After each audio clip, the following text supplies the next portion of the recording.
जब गले से मिल गए सारा गिला जाता रहा, बर्फ पिघल गई, 2 दिन में बरसों की दूरियां सिमट गईं। असद कैसर की क़यादत में पीटीआई का वफ्द मौलाना फजलुर रहमान से मुलाकात के लिए उनके घर पहुंच गया। वफ्द में शामिल पीटीआई रहनुमा आमिर डोगर ने कहा कि मौलाना से उमर अयूब की वज़ारत उज़्मा के लिए वोट मांगेंगे। मुलाकात के बाद JUI के हाफिज हमदुल्ला ने कहा कि मुलाकात के लिए पीटीआई की जानिब से राब्ता किया गया, जिसे JUI ने खुशामदीद कहा। 8 फरवरी के इलेक्शन को मुस्तरद करने पर दोनों जमातों का इत्तफाक है। आगे क्या होगा ये आगे पर छोड़ते हैं। पीटीआई के बैरिस्टर सैफ ने कहा कि इलेक्शन को धांधली ज़दा करार देना हमारा मुश्तरका नुक्ता है। इससे पहले बानी पीटीआई ने दीगर जमातों से बातचीत का टास्क असद कैसर को दे दिया। उन्हें JUI के साथ साथ ANP, जमात इस्लामी और कौम परस्त जमातों से बात करने की भी हिदायत कर दी।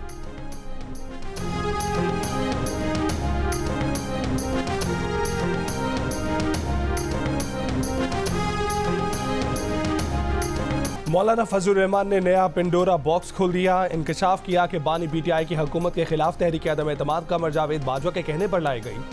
तहरीक अदम एतमाद के वक्त कमर जावेद बाजवा और फैज़ हमीद राब्ते में थे। फैज़ हमीद उनके पास आए, कहा जो करना है सिस्टम के अंदर रहकर करें। कमर जावेद बाजवा और फैज़ हमीद के कहने पर नून लीग और पीपल्स पार्टी ने मोहर लगाई। वो खुद अदम एतमाद के हक में नहीं थे। अदम एतमाद से इनकार करते तो कहा जाता कि फजलुर रहमान ने बानी पीटीआई को बचाया। एक इंटरव्यू में मौलाना फजलुर रहमान ने कहा कि धांधली 2018 में भी हुई थी, अब भी हुई। बज़ाहिर इलेक्शन में धांधली का फायदा मुस्लिम लीग नून को हुआ।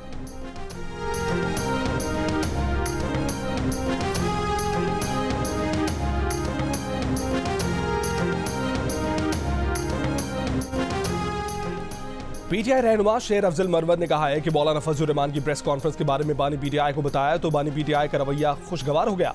उन्होंने हमें ताकीद से कहा कि प्रेस कॉन्फ्रेंस में मौलाना फजलुर रहमान का नाम लेकर बताना है कि पीटीआई उनसे बातचीत करेगी। इक़्तिदार में जाएं या अपोजिशन में, अब इम्कान है कि पीटीआई और JUI का मौक़िफ़ यकसा रहेगा। शेर अफजल मरवत ने मजीद कहा कि बानी पीटीआई अब भी फैज़ हमीद पर एतमाद रखते हैं, लेकिन पीटीआई की क़यादत बशमूल उनके ये राय रखते हैं कि फैज़ हमीद ने कमर जावेद बाजवा का पूरा साथ दिया, पीटीआई की पीठ में छुरा घोंपा और कमर जावेद बाजवा से बढ़कर पीटीआई को नुकसान पहुंचाया।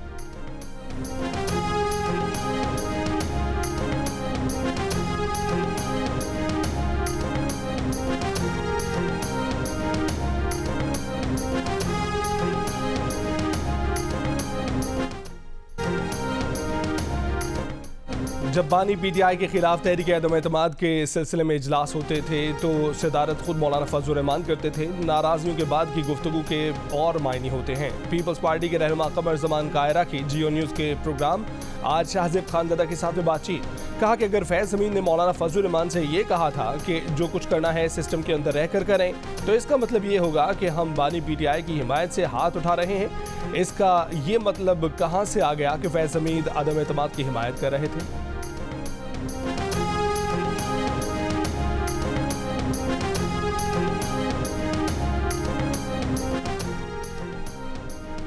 मुस्लिम लीग नून और पीपल्स पार्टी की राब्ता कमेटियों के मुश्तरका इजलास का दूसरा दौर मुकम्मल। एलामी के मुताबिक नून लीग और पीपल्स पार्टी के दरमियान हुकूमत साजी के हवाले से मामलात आगे बढ़े हैं। इजलास में इत्तफाक किया गया कि दोनों कमेटियां अपनी सियासी क़यादत से मुशावरत के बाद जुमे को मुज़ाकरात का तीसरा राउंड मुनक्किद करेंगी। तीसरे राउंड में सिफारिशात को हतमी शक्ल दी जाएगी।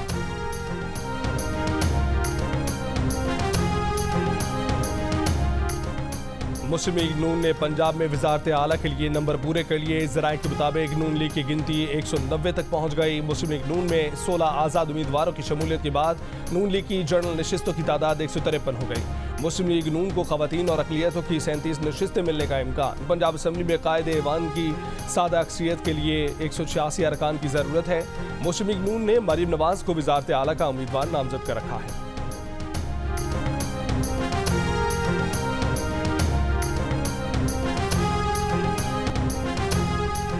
उमर अयूब को तहरीक इंसाफ का वज़ारत उज़्मा का उम्मीदवार भी नामज़द कर दिया गया। मियां असलम इकबाल वज़ीर आला पंजाब के उम्मीदवार होंगे। असद कैसर के भाई आकिबुल्लाह खैबर पख्तूनख्वा असम्बली के स्पीकर के लिए नामज़द। बलूचिस्तान की वज़ारत आला के लिए सालार खान नामज़द। अडियाला जेल में बानी पीटीआई से मुलाकात के बाद पीटीआई रहनुमाओं ने कहा कि इंतखाबी धांधली के खिलाफ हफ्ते को मुल्क भर में पुरअमन एहतजाज करेंगे। जो जमातें समझती हैं कि इलेक्शन में धांधली हुई वो भी एहतजाज में शिरकत करें। परवेज़ खटक की पीटीआई पार्लियामेंटेरियंस के साथ मुज़ाकरात की भी तरदीद, कहा कि उनके साथ आगे नहीं बढ़ रहे।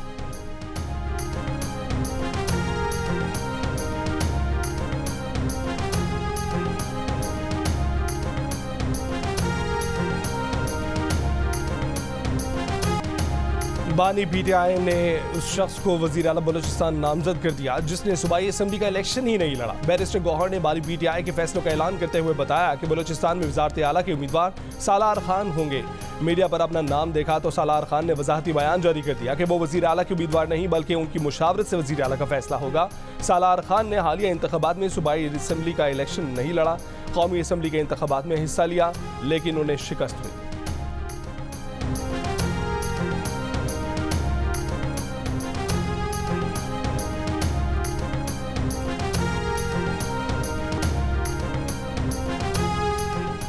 मुस्लिम लीग नून की रहनुमा मरियम औरंगजेब का पीटीआई रहनुमाओं के बयानात पर रद्दमल। कहा कि पीटीआई के रहनुमा कभी कहते हैं कि पीपल्स पार्टी से राब्ते में हैं, कभी कहते हैं कोई राब्ता नहीं है, फिर कहते हैं मुस्लिम लीग नून से राब्ता नहीं करेंगे। उनसे कोई पूछे कि उनसे राब्ता किया किसने है। पीटीआई वाले कभी कहते हैं कि हुकूमत बनाएंगे तो बना लें। फिर पीटीआई वाले जहां इलेक्शन जीते वहां फॉर्म 45 ठीक, इलेक्शन कमीशन को शाबाश, जहां हारे वहां इलेक्शन कमीशन का घेराव। क्या दिमागी हालत है। 9 मई के मास्टरमाइंड हमेशा की तरह मुल्क में सिर्फ और सिर्फ इंतशार और फसाद चाहते हैं।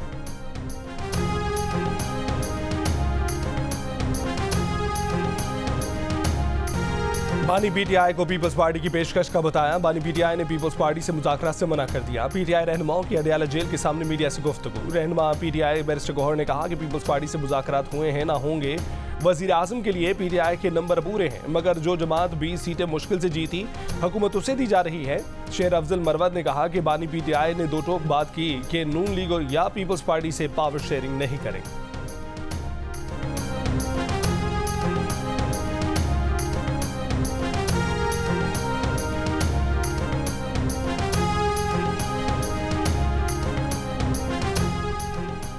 पीपल्स पार्टी के रहनुमा फैसल करीम गुंडी ने कहा है कि पीटीआई ने अब तक किसी किस्म का राब्ता नहीं किया, लेकिन वो जमहूरी लोग हैं, उनके दरवाजे सबके लिए खुले हुए हैं। पीपल्स पार्टी की कमेटी से बात करें, फिर पार्टी की लीडरशिप फैसला करेगी क्या करना है।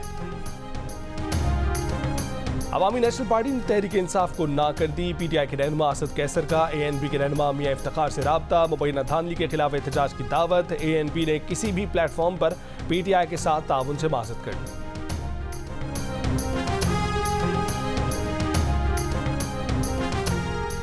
आम इंतखाबात के बाद नताइज में ताख़ीर और मुबैना धांधली के खिलाफ सिंध, बलोचिस्तान और खैबर पख्तूनख्वा में मुख्तलिफ सियासी जमातों की जानिब से एहतजाज और मुजाहरे जुमेरात को भी जारी। बलोचिस्तान के इंतखाबी नताइज में मुबैना धांधली के खिलाफ मुख्तलिफ सियासी जमातों का कोयटा में एहतजाज। 4 जमाती इत्तेहाद का DRO ऑफिस के सामने धरना। पश्तूनख्वा मैप, BNP, NP और HDP के रहनुमा और कारकुनान धरने में शरीक। 4 जमाती इत्तेहाद का आज बलोचिस्तान भर में एहतजाजी रैलियां निकालने का ऐलान। हल्का PB 14 नसीराबाद 2 के नताइज के खिलाफ RO ऑफिस के सामने पीपल्स पार्टी का एहतजाज 8वें रोज में दाखिल। उम्मीदवार पीपल्स पार्टी गुलाम रसूल इमरानी का कहना है कि शफाफ रिजल्ट जारी होने तक एहतजाज जारी रहेगा।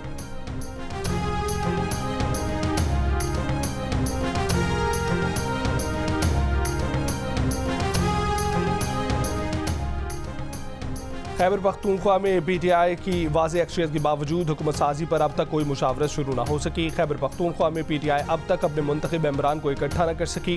पीटीआई की हिमायत याफ्ता 83 आज़ाद उम्मीदवार इलेक्शन जीते हैं। ज़राए के मुताबिक लीडरशिप के फुकदान के बायस आज़ाद मुंतखब उम्मीदवारों को इकट्ठा नहीं किया जा सका। पीटीआई की जानिब से खैबर पख्तूनख्वा के नामजद वज़ीर आला और पीटीआई के रहनुमा अली अमीन गंडापुर ने कहा कि वो जल्द पेशावर का दौरा करके पार्लिमानी पार्टी का इजलास बुलाएंगे, इदारों को एतमाद मिलेंगे और एतमाद देंगे।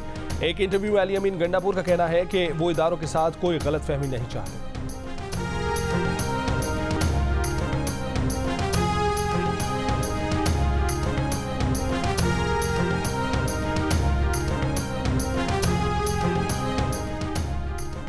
बलूचिस्तान में मुस्लिम लीग नून जुमे तक सबसे बड़ी जमात बन जाएगी। नून लीग बलूचिस्तान के सदर जाफर मंदोखेल का दावा। कहा कि बलूचिस्तान में नून लीग की हुकूमत होगी, आज़ाद अरकान से राब्ते में है। कोयटा में प्रेस कॉन्फ्रेंस के दौरान जाम कमाल ने कहा कि तमाम जमातें हुकूमत बनाने की कोशिश में हैं। नून लीग भी हुकूमत बनाने के लिए कोशिश कर रही है। JUI की जनरल काउंसिल अब फैसला करेगी कि हम पार्लिमानी सियासत में रहें या उसे भी छोड़ दें। जब तक ये फैसला नहीं हो जाता हम ऑपोजिशन में बैठेंगे। JUI के सीनियर रहनुमा राशिद महमूद सुमरो की जियो न्यूज़ के प्रोग्राम आज शाहजेब खानज़दा के साथ में बातचीत। कहा कि JUI का इख्तिलाफ बानी PTI के नजरिए से था। हमारी लड़ाई PTI से नहीं, उन लोगों से है जिन्होंने पहले एक लाडला बनाया और अब 4 लाडले बनाए। चारों सूबों में 15 हल्के खोले, 50-50 हज़ार जाली वोट निकलेंगे।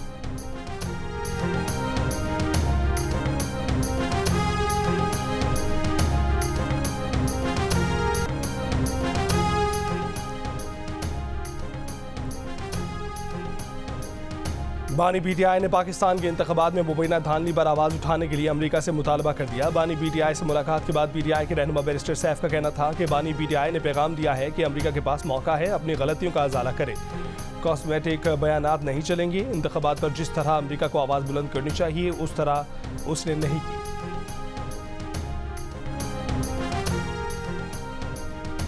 अमेरिका पाकिस्तान में आने वाली नई हुकूमत के साथ काम करने के मुंतजर है। तर्जुमान अमरीकी महकमा खारजा मैथ्यू मिलर की प्रेस ब्रीफिंग, कहा कि मखलूत हुकूमत पाकिस्तान का अंदरूनी मामला है, फैसला अमरीका को नहीं पाकिस्तान को करना है।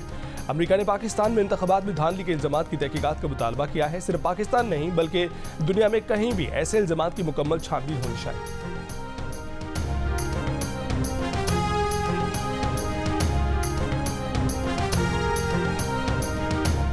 तर्जुमान दफ्तर खारजा ने कहा है कि पाकिस्तान एक जमहूरी मुल्क है जहां आइन के तहत इंतखाबात मुनक्किद हुए। जमहूरियत और आज़ादियाँ पाकिस्तानी अवाम का हक है और ये सब उन्हें आइन के तहत फराहम किया गया है, किसी गैर मुल्की एडवाइस की रोशनी में नहीं।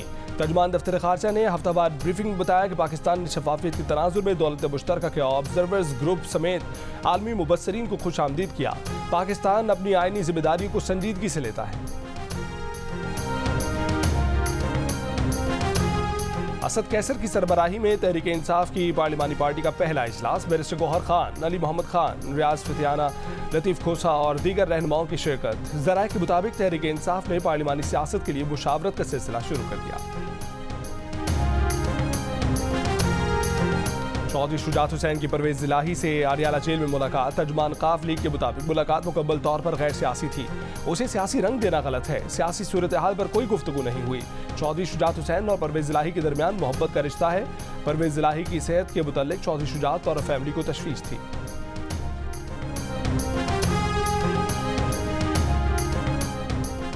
एमक्यूएम पाकिस्तान की सरबराह खालिद मकबूल सिद्दीकी ने कहा है कि सब मिलकर बैठें, मसाइल से पाकिस्तान को निकालें। इंतखाबात ही जमहूरियत के साथ आगे बढ़ने का वाहिद रास्ता है। इस वक्त अपनी सियासत की बजाय रियासत को बचाने की बात करनी चाहिए। मौजूदा हालात में इस्टेब्लिशमेंट को निशाना बनाना किसी तरह भी पाकिस्तान के मुफाद में नहीं। मुस्तफा कमाल ने कहा कि इंतखाबात जीतने और हारने वाले दोनों ही इदारों पर तनकीद कर रहे हैं। ये रविश खत्म होनी चाहिए। मुल्की इदारों ने पुरअमन इंतखाबात का इनेकाद यकीनी बनाया।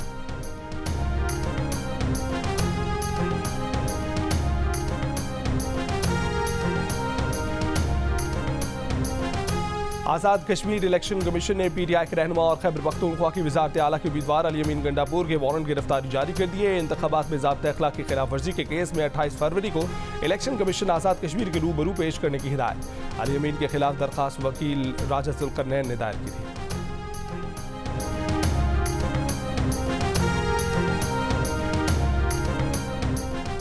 निगरान हुकूमत ने जाते जाते गैस की कीमतें बढ़ा दी। काबीना ने इक्तिसादी राब्ता कमेटी की तजवीज़ के मुताबिक कीमतें बढ़ाने की मंजूरी दे दी।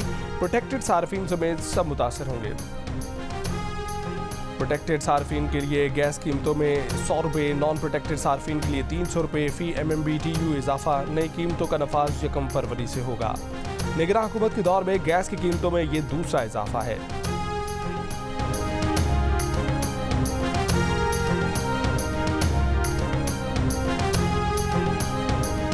आज ही पेट्रोलियम मसनूआत की कीमतों में भी रद्दोबदल मतवक्के। पेट्रोल और डीजल मजीद महंगा होने का खदशा। मुल्क भर में सेमाही एडजस्टमेंट की मद में बिजली भी मजीद महंगी होने का इम्कान। सार्फिन पर 84 अरब रुपए का बोझ मुंतकिल करने की दरखास्त।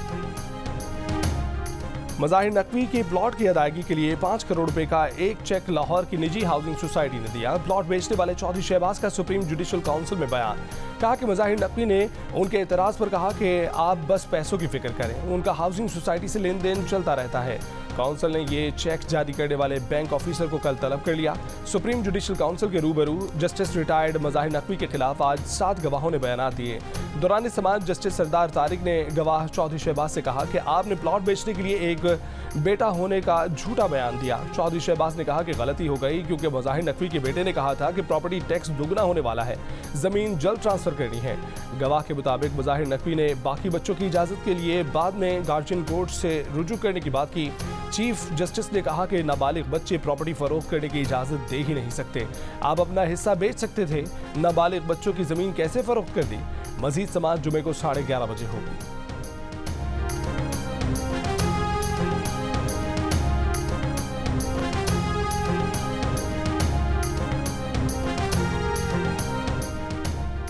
पाकिस्तान क्रिकेट बोर्ड ने फास्ट बॉलर हारिस रऊफ का सेंट्रल कॉन्ट्रैक्ट खत्म कर दिया। तर्जमान पीसीबी का कहना है कि हारिस रऊफ का कॉन्ट्रैक्ट दौरे ऑस्ट्रेलिया के लिए इनकार पर खत्म किया गया है। हारिस रऊफ गैर मुल्की लीग के लिए 30 जून तक एनओसी भी हासिल नहीं कर सकेंगे। हारिस रऊफ को 30 जनवरी 2024 को समाअत का मौका दिया, लेकिन उनका जवाब गैर तसल्ली बख्श था। तिब्बी या माकूल वजह के बगैर इनकार सेंट्रल कॉन्ट्रैक्ट की खिलाफ वर्जी है।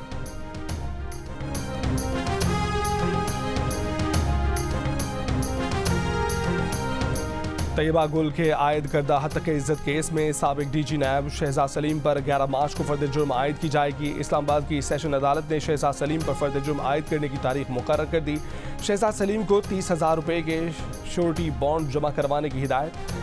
शहजाद सलीम के वकील ने इस्तदा की कि श्योरिटी बॉन्ड 30,000 रुपये से कम कर दें। तैयबा गुल ने कहा कि नैब के पास बहुत पैसा होता है, ये लाखों से कम में बात नहीं करते। मीडिया से गुफ्तगू में इल्जाम लगाने पर तैयबा गुल की जानिब से साबिक डीजी नैब पर हत्या इज्जत केस दायर किया गया था। पीटीआई रहनुमा शहराम ताराकाई मंजर आम पर आ गए। ताराकाई हाउस में दावत का एहतमाम, तकरीब में आने वाले खाने के देगों पर टूट पड़े। किसी को खाना मिला, कोई प्लेट हाथ में पकड़े तमाशा देखता रह गया। खाने के थाल उछाले गए, कई मेहमान दूर खड़े देखते ही रहे।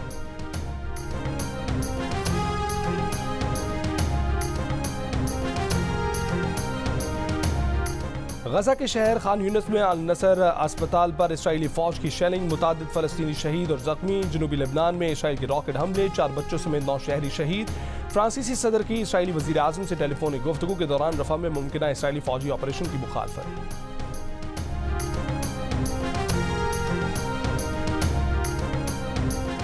PSL9 की रंगारंग इफ्तिताही तकरीब हफ्ते को कदाफी स्टेडियम लाहौर में होगी। तकरीब में खूब धूम धड़का होगा, म्यूजिक की झनकार भी होगी।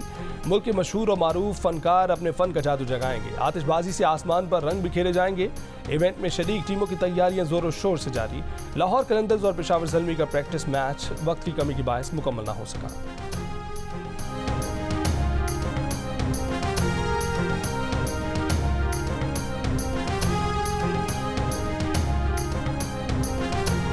और दिल का रिश्ता ऐप ने हैदराबाद के अहमद और बांग्लादेश की सादिया को भी रिश्ते में जोड़ दिया। अहमद ने दिल का रिश्ता ऐप पर प्रोफाइल बनाया तो सादिया की प्रोफाइल पर भी रिक्वेस्ट भेजी। घर वालों की रजामंदी के साथ दोनों शादी के बंधन में बन गए। इस ऐप पर पूरी दुनिया से तस्दीक शुदा रिश्ते मौजूद हैं।